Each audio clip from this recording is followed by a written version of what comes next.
Welcome, I'm Pam Lurikia from livingjoyfully.ca, and today I'm here with Martha Delmore. Hi, Martha. Hi, thanks so much for having me. Thanks so much for saying yes. And just a little introduction for people. Jen Keefe was on the podcast a few episodes ago, and she mentioned how much she enjoys watching you in action with your young kids. So I couldn't pass up the opportunity to connect with you, and I was thrilled when you said yes. So to get us started, Martha, can you share a little bit about you and your family? Yeah, I have a 4 and a 7-year-old. We co-own a home with my parents, which is kind of a weird thing. So I live in my home. We've got my parents and then my 2 young kids and my husband. My 4-year-old is the spiciest, fieriest she's just a firecracker, and she was born that way. She's been that way since she was born. She spends all her time, well, as much as she can, riding our horses, actually. And yeah, she gets on that 1,100-pound horse and bosses her around like it's nobody's business. It's amazing. And my 7-year-old he's incredible. He is kind and funny, and he moves through life with his body all the time. He's the most kinesthetic person, actually, maybe just aside from my husband, that I've ever met. He's always like climbing and bouncing and running and skating, and he's just moving. He experiences life through his body, which is so fun to watch. And then my husband owns his own business, so he's home a fair amount, and it allows us a little bit of time to maybe play as a family more than we would if he was working a more traditional job. So we just spend a lot of time, the kids and I, and Joey, when he's available, my husband, just playing outside. We live in Colorado, so we've got lots of fun outdoor stuff.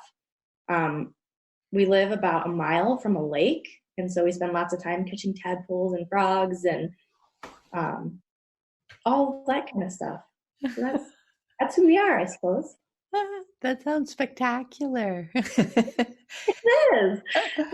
I love the connections too, because as you described your son, he sounds a lot like my son Michael. Like when you talk about always moving and very kinesthetic with his learning and touching, and yeah, because as I've watched Michael over the years, he's always been drawn to physical things, like with the karate and the performance martial arts, and then into the stunt work. Like when I always remember when he was a younger teen, was going to pick up a friend, and I was taking them, of course, to the Monkey Vault, the parkour gym, right? Where they were all going to go.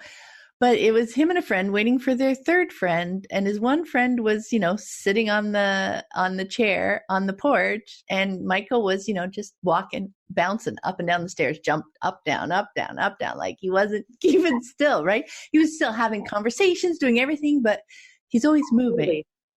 Yep. Yeah. Sometimes when he's the most engaged, he's also the most physical. Yep. I would say he's definitely the most distracted when he's in somewhere that he needs to kind of sit still. So it's been really fun to watch. It's so different than how I work, and so it's just interesting to see the way we're all wired a little bit differently. Yeah, no, I find it really fascinating too, and it's so interesting to see how different people love to engage with the world, right? And just seeing them in all the different situations and seeing their essence always there. Yeah. Isn't it? Yeah. So I would love to hear how you discovered your passion for treating children as whole people so early in your parenting journey. I think that's awesome. Yeah, it was a journey for me. I have always loved kids, and I nannied I think I was 11 years old when I started nannying. And so I've always been around kids, I feel like. I liked them even when I was a kid. I liked the little ones. And I have some older siblings, and my husband also has older siblings. And so most of them had babies before us. Mm-hmm. And most of them followed a really traditional path of just kind of mainstream parenting. They kind of let him cry it out and did the sleep training and all of that. And it just felt agitating to me watching it. But I also was like, this is just what you do. Like, it's just what you do in this culture with babies. And then my sister-in-law, Lisa, had her first baby. And she is also a fabulous firecracker of a woman. And she just threw all of that out the window. And she was like, when my baby cries, I'm going to pick him up and I'm going to wear him and I'm going to feed on demand. And she did all of these things that I'd not seen done before. And it was years, gosh, it was a lot of years before I had kids. But I remember watching her and just being so curious and so in awe of what she was doing. And people were giving her a fair amount of pushback. The family members were like, what are you doing? You need to let him cry it out. Don't let him sleep in your bed. And she just kind of did her thing. And she ended up finding some research. She found Dr. Sears and stuff. But in general, she was just like, I'm going to do what I feel like is right. And that was the first time I'd seen it done. And it felt so liberating when I had my own. I felt like she kind of paved the way and took some of the heat off. And so, yeah, I think she was the main reason that I was at least exposed early to this way of parenting. And ultimately, it just came down to like seeing her kids as people, to recognizing their needs as needs and not something they needed to be trained out of. So, wow. And then as I had my own babies and I started researching more, I found a fair amount of literature out there and available about like childhood development and how our brains work, and books like The Whole Brain Child or No Drama Discipline that talk about, I think, I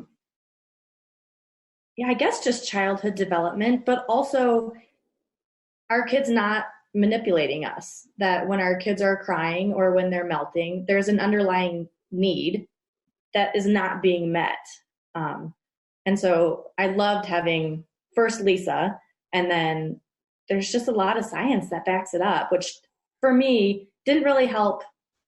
I would have done it regardless, I think, but it helped with the naysayers to be able to point them in a direction of some science. It's true. I mean, those kind of more, that's the more conventional proof, right? That people are more comfortable when some expert has said that it's okay, right? I mean, Right. it's also, that's a really interesting thing that I play around with when it comes to experts, because the information they're sharing is interesting, right? Mm-hmm. But so on one hand, it's interesting to know. It's interesting to know more detail about child development and all that kind of stuff. That's really fascinating. Just like, with unschooling, it's really interesting to learn about learning and to see why unschooling creates such an amazing environment for learning to happen. Right. But then there's that piece about, the expertise, as in, really it is about our experiences, because that's our life. This is our reality. This is how we are. It's great to see the connections with the expertise, but you can always find experts that are going to be telling you the whole range of things, right? There's tons of experts out there with conventional parenting advice. Yeah. So that's why I love to bring it back to our experiences. Like, how is it working in our relationships with our own children, and using that as our starting place, right? Absolutely. And the reality is, when I think about my kids as babies, and certainly now, there was just no way that I could have kept the connection between me and my kids and also done a more mainstream style of parenting. At least it wouldn't have been as I don't think it would have been as beautiful as it is. The times that I tried to they were both kids who needed to be in bed with me as babies. They slept the best. I slept the best. But they would just scream and scream and scream when I laid them down. And once I got to the point where I was like, I'm just going to wear them in a wrap, or I'm just going to let them sleep here. There was just peace back in our relationship. And so for me, more than any of the books, it just became, like Lisa, a lesson in seeing my kids Yeah, no, that's great. That's great. Um, so I take it from what you're talking about that's really kind of in the wheelhouse of attachment parenting, yes? Yes. Oh, for sure. Yeah, Yeah. yeah. So I was curious to know which aspects of the attachment parenting philosophy that you found to be most valuable for your relationships with your kids. Just curious about which pieces you found really helpful and how they play out in your days. How do you see it in action?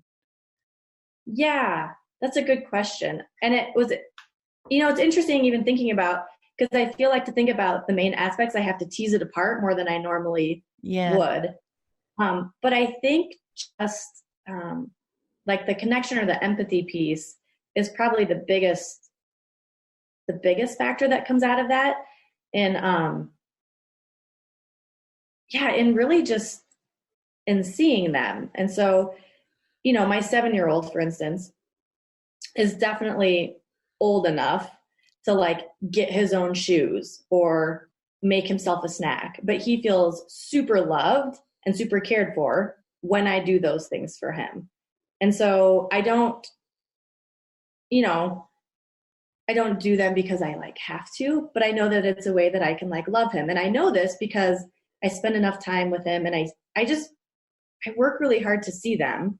And there are times, I mean, that sounds so, I guess, cliche, but when they're melting on the floor, which does happen in our home, despite the amount of peace we have, there's still big melts.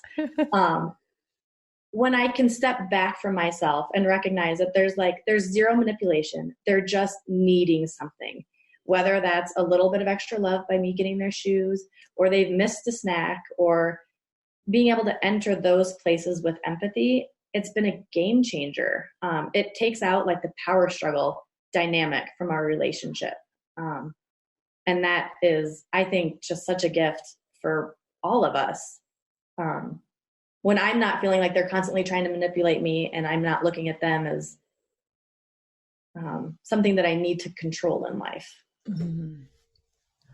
Yeah, no, that's a huge piece. I think for me in my journey, that was one of the big shifts as well. Like to realize that they're not trying to control us Mm-hmm. and that their reactions, like what felt like power struggle is a great way to describe it, right? Because you're trying to get them to do something and then their reaction you think is trying to manipulate you, but it is a totally logical reaction to the control that you're trying to put on top of them. Once you start to see that, you can't unsee it.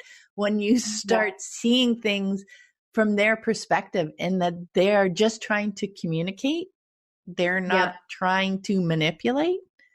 Right. You're totally right. Like that is a game changer piece. And to be able to meet Yeah. them with that empathy wherever they are, that's Yep. amazing, isn't it? And I just think it's not, I don't know how to like have that authentic empathy if my posture towards them is one in which I'm like certain that they're trying to control me. Hmm. Which is why for me it was so, I guess, vital in being able to like reach them or engage with them in that empathy, to let go of that belief that they were like trying to, that there needed to be a control aspect in that situation. Yeah. I mean, when you when you think about kids and how they're expressing, their needs and everything, they really, really aren't they're not trying to piss you off. They're not trying to frustrate you. Cool. They're not at all. I mean, once you start looking at things through their eyes, right? You remember, like you said, and it's important to have this time, be spending time with them because like the three things that have already gone wrong today. Yeah, And right. now getting their shoes on, which maybe they've done all sorts of times, now is like that last straw or something, to understand each other at that level, to be able to meet them, understanding where they are in this particular moment. It's so valuable, isn't it? Yeah. Yeah. And just one more kind of thought on that is um, part of like stepping outside of, I guess, like the childism discussion. But Mhm. like, if my husband, for instance, was just having a hard day and was like, "Can you grab my shoes for me?" or "Can you grab my water?" There's no part of me that would be like, "Grab it yourself. You're totally capable." Um, but I don't know how many times I've watched that kind of struggle, and even at times been like pulled into being like, "Just get it yourself, kiddo." Um, but that's a different way than I would ever respond to any of the adults in my life. And so just recognizing that difference too has been part of my journey. Yeah. I think that shift too from because uh, my impression is, people are, well, I want them to learn. I want them to learn to take care of themselves. They have to learn how to get Mm-hmm. these things for themselves and do these things for themselves. Right. But what, as you're coming to, this style of parenting and into unschooling, you realize that the person where they are is more important than whatever lesson it is that you are wanting to impart. And you come to see that there's always time for those moments.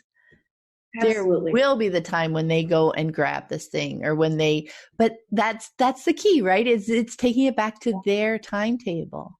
And that's why when Mm-hmm. when we talk to people coming to unschooling, it's like, give it 6 months, give it a year so that you Yeah, see all those moments between when they want help. And like you said, it's an expression of love for them so often, right? When we're there to help them and the times when they're, ready, gung ho, and they're taking it on themselves. You have to see the whole gamut to realize that it's all there, right? and I think there's such a big difference between kids too. Like my 4-year old is the most, I mean, she's probably more organized than me.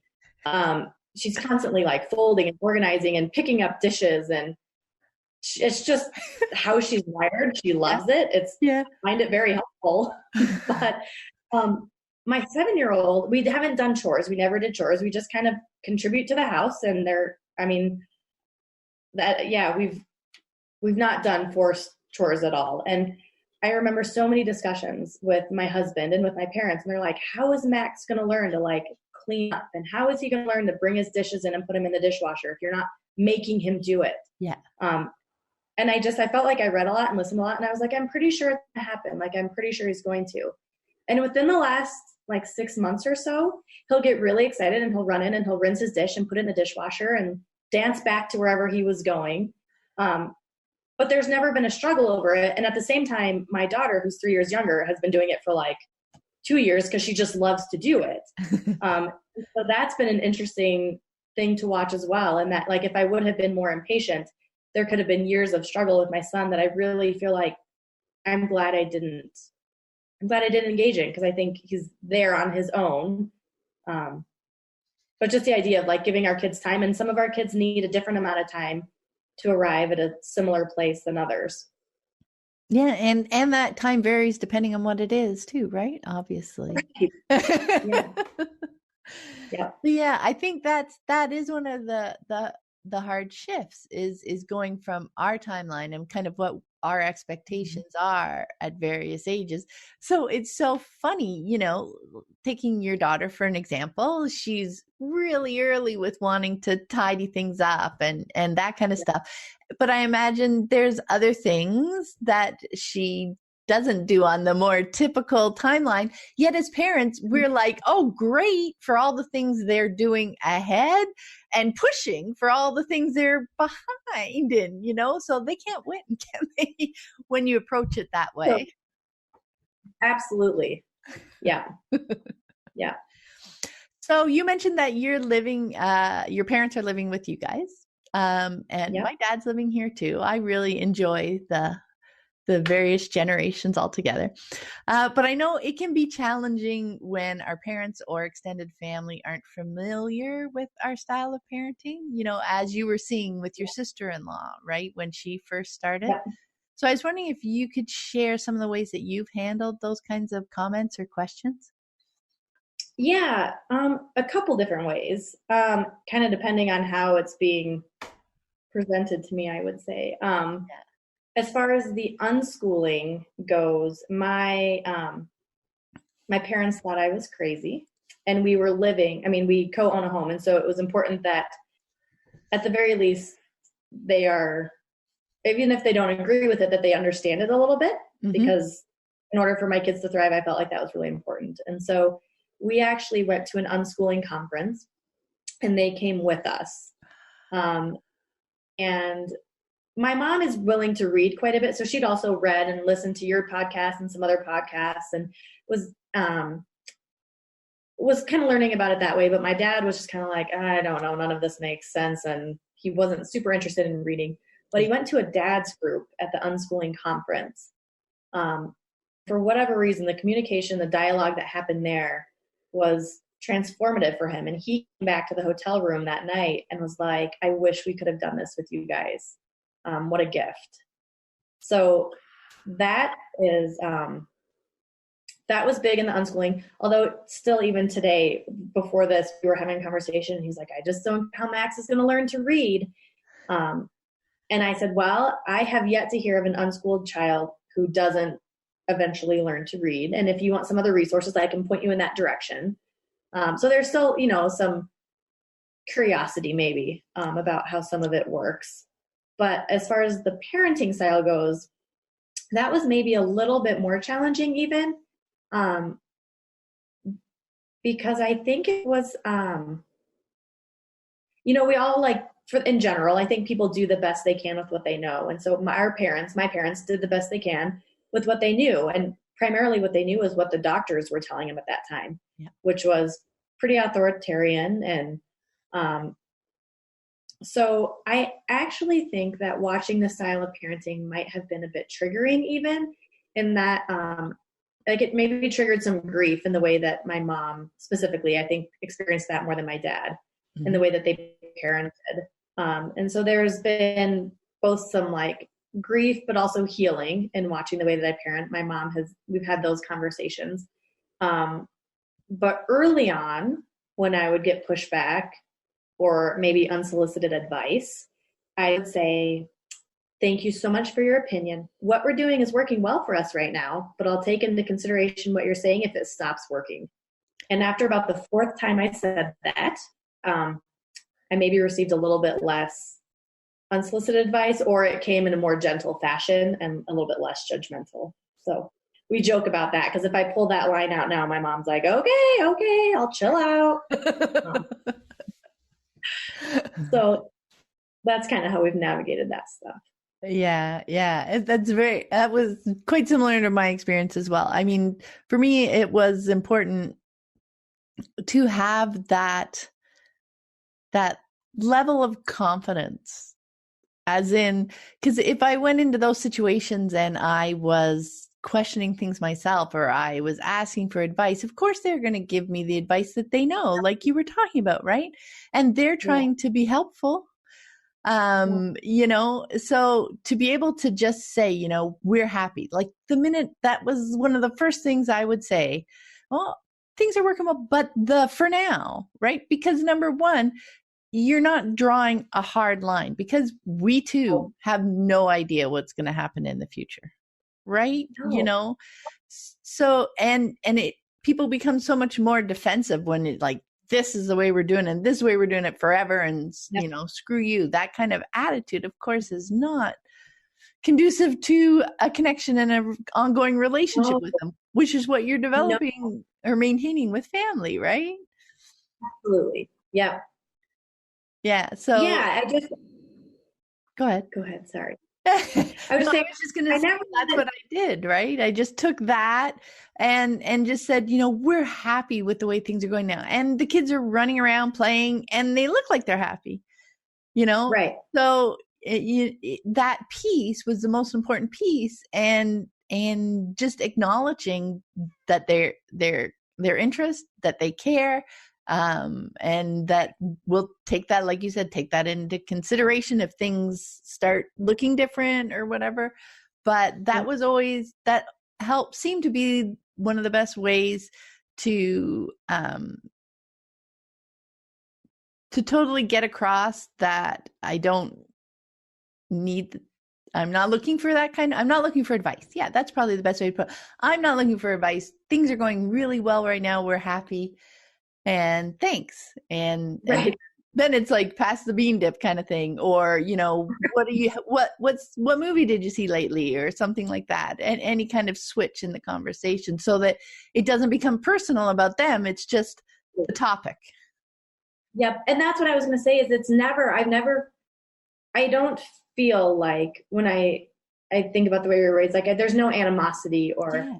even still sometimes when, and my mom has had such a big shift in the way that she parents even us as adult kids. Um, but I don't think, yeah, there was never any like ill will in the advice that she was giving me. And I think that helped to remember so that it didn't become a conflict necessarily between us. And yeah, like you said, we could keep the connection there as well while still raising my kids in a way that for now was working really well for us. Yeah. For me, it was just that little switch. Like, we talked about doing with our kids, seeing things from their perspective. Yeah, I can acknowledge this looks really weird for you. you know, Totally. Totally. yeah, Yeah. I can take that piece and realize that if they're grumpy or snarky about it, that has to do with them. That doesn't have to do with me. Totally. So I don't have to take it personally. And then I'd Yeah. remember the times my cousins and stuff have always thought I was weird from the time I was a teenager. I just remember like, you're weird, you're weird. But Right. so this is just nothing new. Right. There's something lovely though. I feel like doing this kind of parenting, which is maybe not mainstream, and then unschooling, which is also not mainstream. There's something lovely about finally being able to like float down the river of like, it's okay. It looks different than most of mainstream. And like, I love it. I love the life we're living. And so just letting go of that desire to conform maybe to that mainstream is lovely.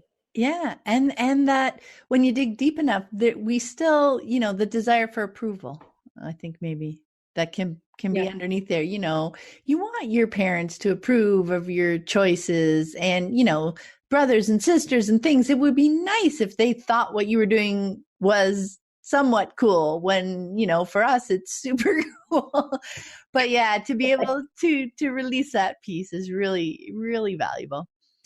And Yeah. so you brought that up there, and I'd love to talk about that transition from attachment parenting to unschooling.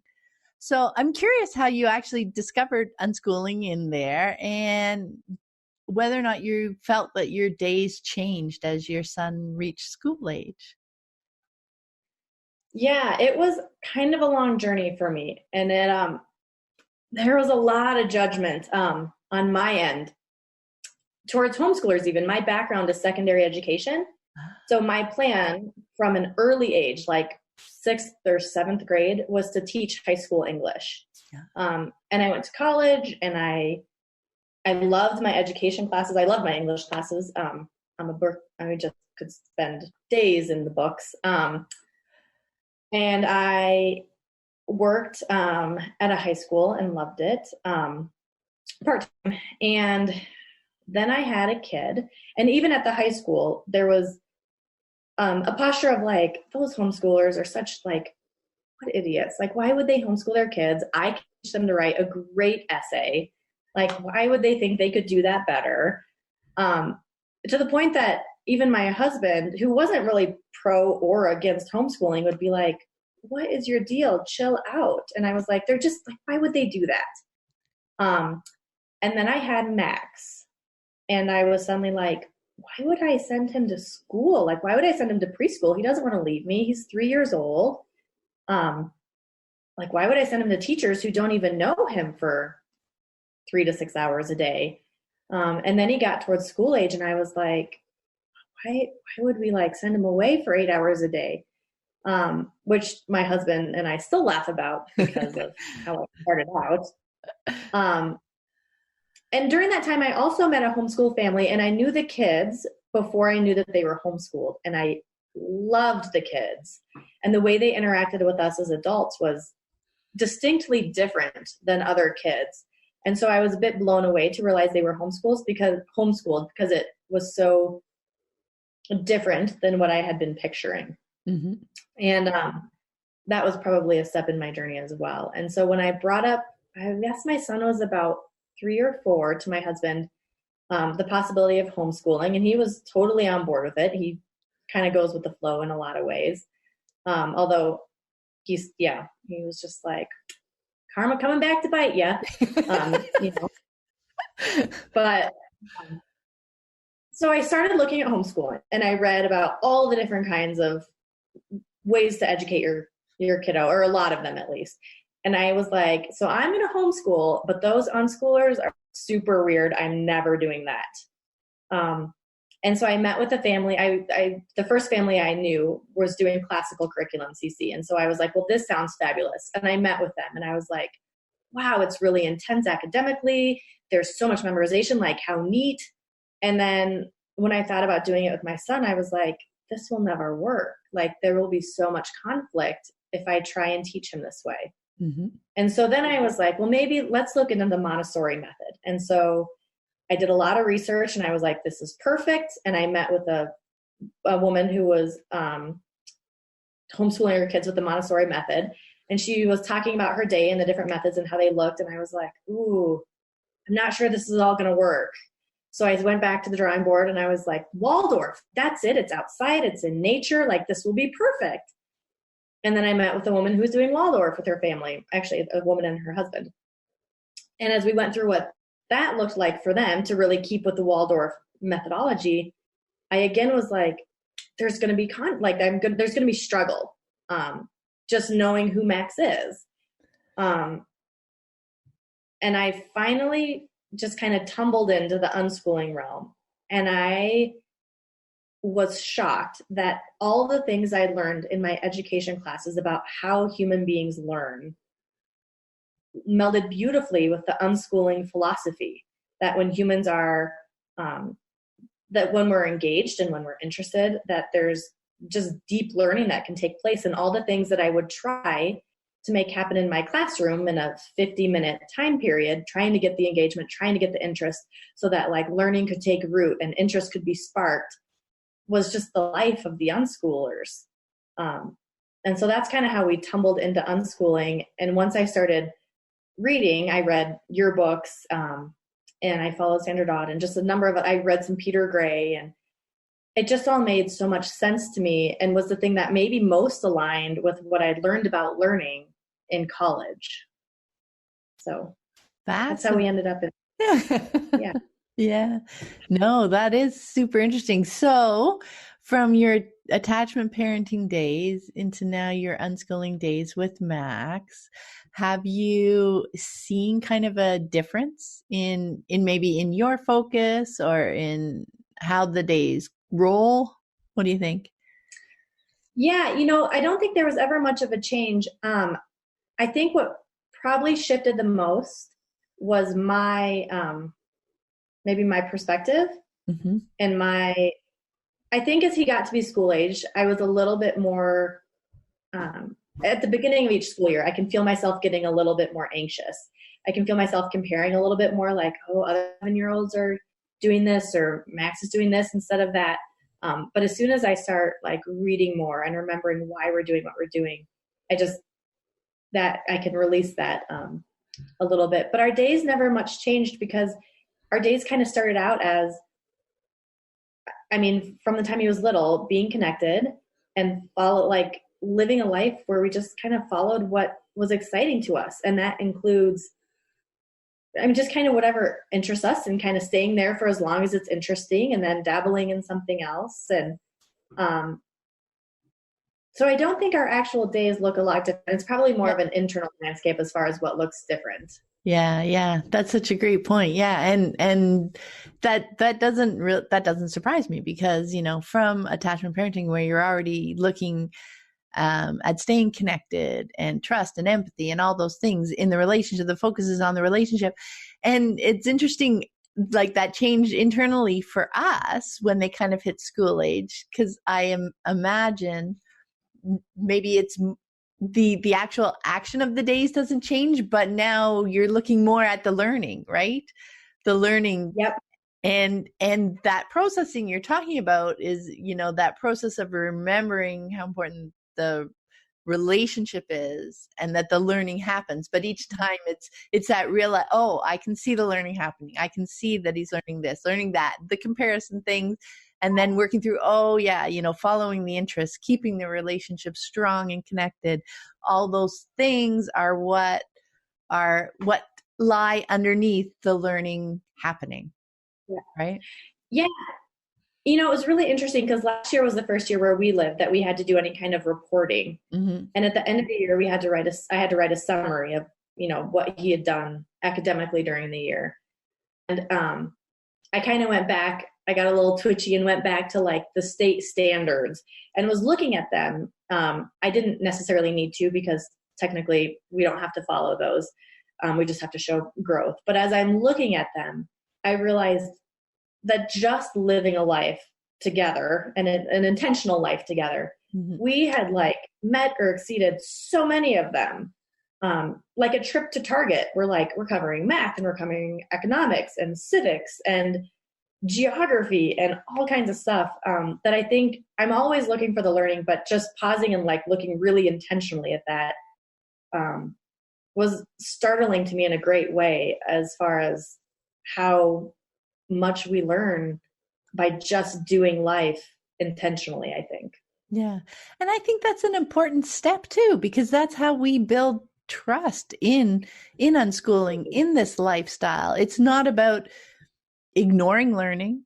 We right, want to cultivate that learning lifestyle, right? Because it's fun. And that's the other piece too, is we realize this is fun for human beings.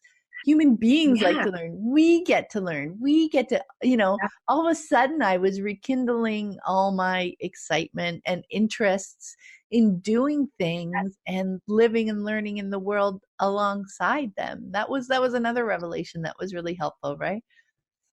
Absolutely. Just remembering that like innate desire to be curious that we all have it's been so fun. Yeah, no, that's really cool. And speaking of fun, what is your favorite thing about your unschooling days right now? I can't even think of a favorite. It's summertime right now, so we're playing a lot. It's been so fun to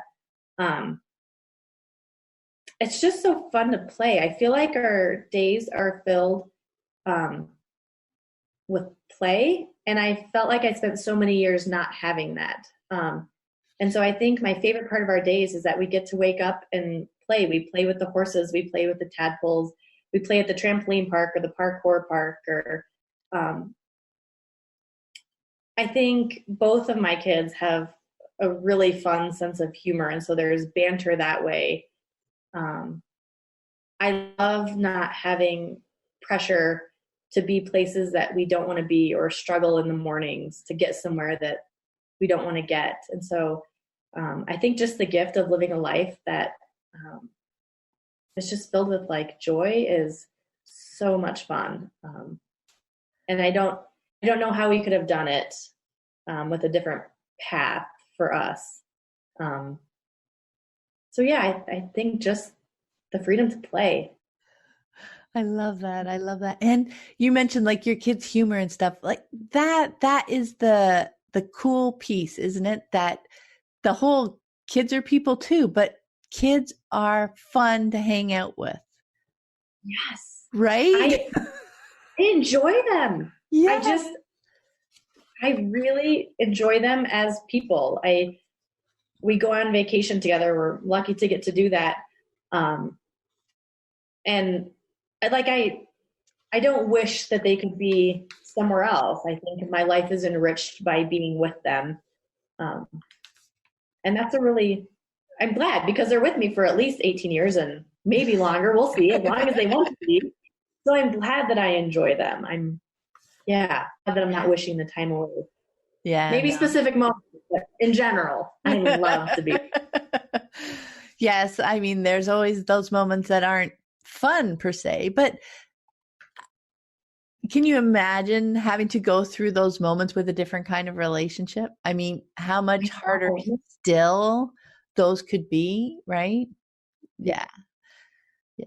Yeah. I love that. And I love how you've talked about the relationship with them and developing that connection, and that is just gonna take you right through your whole lives together. And I think that's one of the most important shifts, because conventionally, and so often people will say, I couldn't hang out with my kids that much.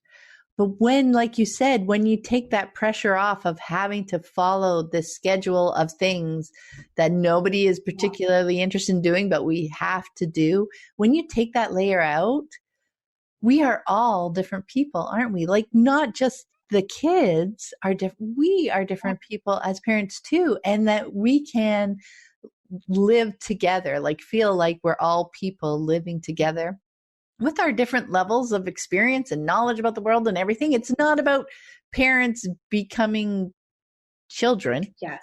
Right. throwing out who we are. It's literally all of us living together as human beings, right? Yeah. Well, and I think that was part of the transition into, I guess, maybe attachment parenting or peaceful parenting or whatever the terminology would be, is that it's not like anarchy or some crazy, um, circus. Well, Yeah. it sometimes feels like a circus in like the best ways, maybe, but um, it's not. I mean, I think that's where the relationship piece comes in. Like, I would say it's the relationships that contribute to the peace in our home. It's not like the lack of discipline or punishment that contributes to like this crazy, wild, anarchist situation that we have. I think the relationships contribute to the peace. And part of that relationship is figuring out like how much I have to give and when I need to like pull back and refuel for a few minutes or have a breather or do some self-care in the way that I'm talking to myself. Or, I mean, all of that is a dance. And I think if I'm only ever pouring out, I will eventually have nothing else to give and then it won't work. And so part of that relationship with them has also been kind of healing myself and figuring out, yeah, who I am, so that in the house we can all just live a life that's filled with joy. And if, yeah, I Mm-hmm. just think the idea of that we're all different, unique individuals, like living together and developing this beautiful relationship, I think it's contributed to this style of life working well for us. Mm-hmm, mm-hmm. And I love that piece you talked about ourselves too. I mean, I know authentic is another word that gets bandied around a lot, but when we are our authentic or real selves with our kids, without putting any pressure on them or anything to meet our needs, that's not what it's about. Not trying Right. to manipulate them to do things Oh, to make us feel better. It is not what we're talking about. But you were talking like self-taught, like understand what that level of authentic engagement with our kids means is so much more self-awareness for us, yeah, right? We need to completely. understand ourselves so that we can understand where we are, how Yeah. empty our well is at this moment, and not unrealistically say yes to taking on Yeah, things that would just completely deplete us. completely. But having Yes. having that conversation, you know what? I am way too tired to do that today, but can we do that in the morning? Because I know I'll be ready for it.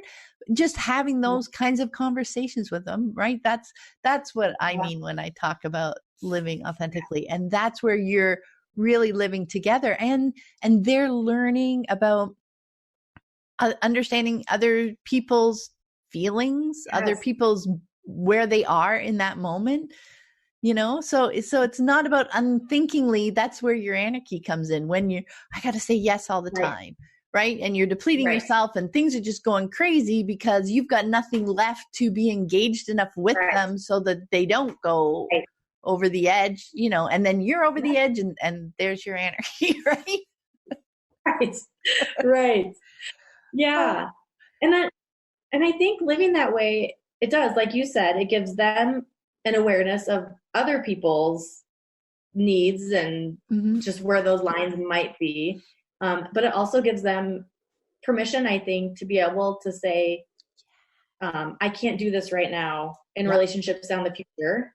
Um, and I also, my kids will, which I love about them, when I get a bit short or um, can be a bit snarky when I'm tired or overwhelmed, both of my kids will like put their hands on their hips and be like, Mom, I don't like when you talk to me like that.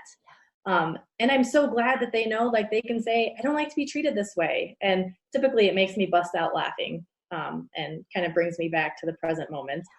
But I think all of that just models like healthy human relationships. Yeah. No, I love that. And I love that too. When we have the relationship, the openness where they can say, they can point out,